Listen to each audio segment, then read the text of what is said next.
Alright, so this word ego is used in many different ways. Um, in one way, we use it and it doesn't even exist.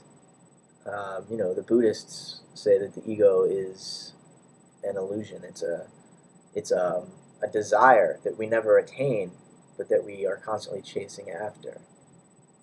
Um, the other term would be the way, say, a Western psychoanalyst would use it as you. It's who you are. It's your person, your conscious mind, what you are aware of.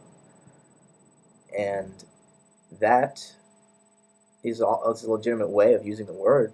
They're all legitimate ways of using the word. Um, but to talk about a spiritual science as the science that could exist right in front of your face is an interesting metaphor, because I think the spirituals that's physical science.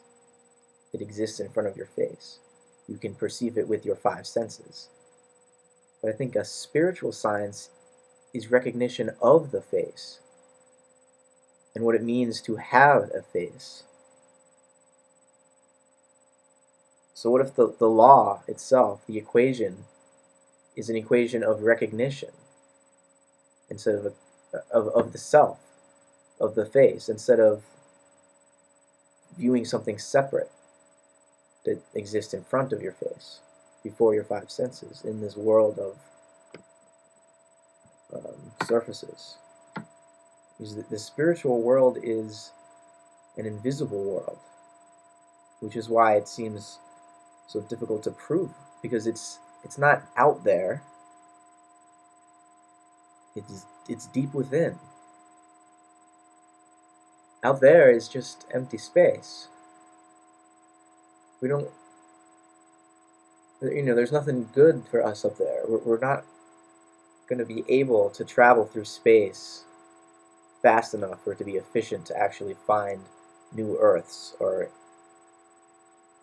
it's any travel through space that's efficient is not going to be travel. It's going to be teleportation. It's going to be time travel.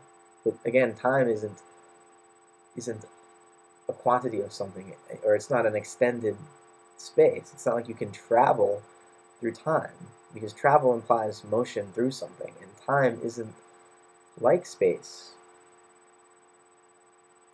Time is energy, and I think we don't realize that, because as energy, time is creation. Time is a lot, probably has a lot to do with subtle energy. Space is the background of it all. Space, space is the goddess, and time is the god. Space is the womb, and time is the child.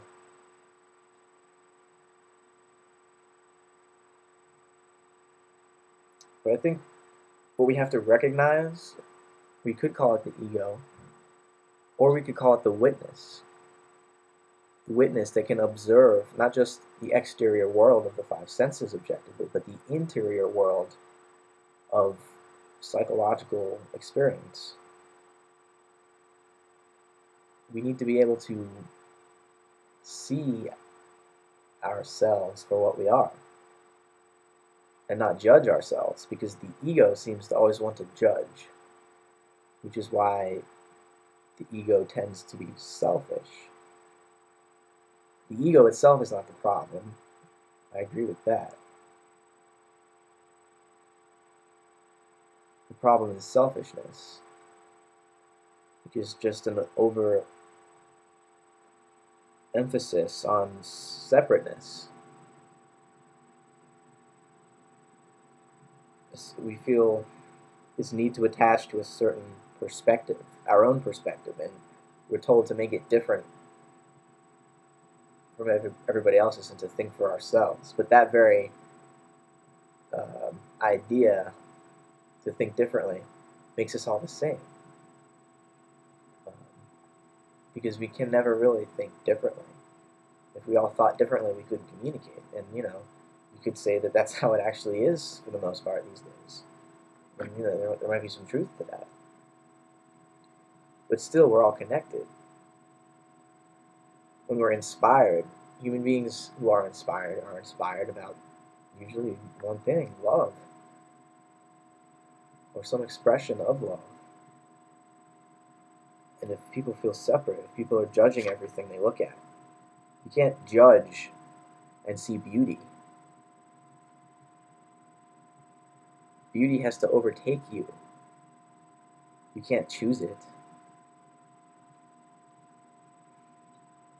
This seems to be a battle between the mind and the heart. And I think the mind, the calculating mind, has to accept emptiness,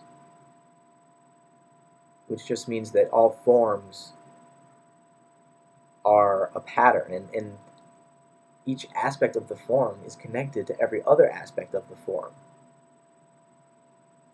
So that means that everything in this world that we see, all of the forms in this world, are reflections of their environment.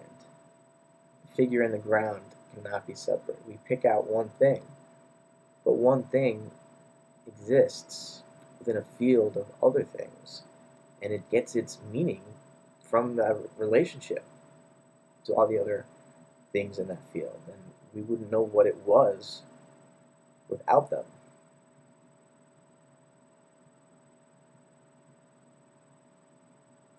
So form is one pattern. All forms are connected. All forms are one pattern, which is why they're empty. Because you can't pick out any individual thing. You can't attach to any individual idea and be right or have a solid foundation to rest any kind of conclusion on.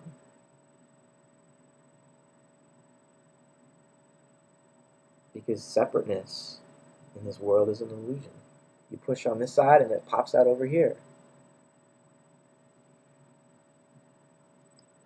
And it seems like the only law is love. What's the equation for that?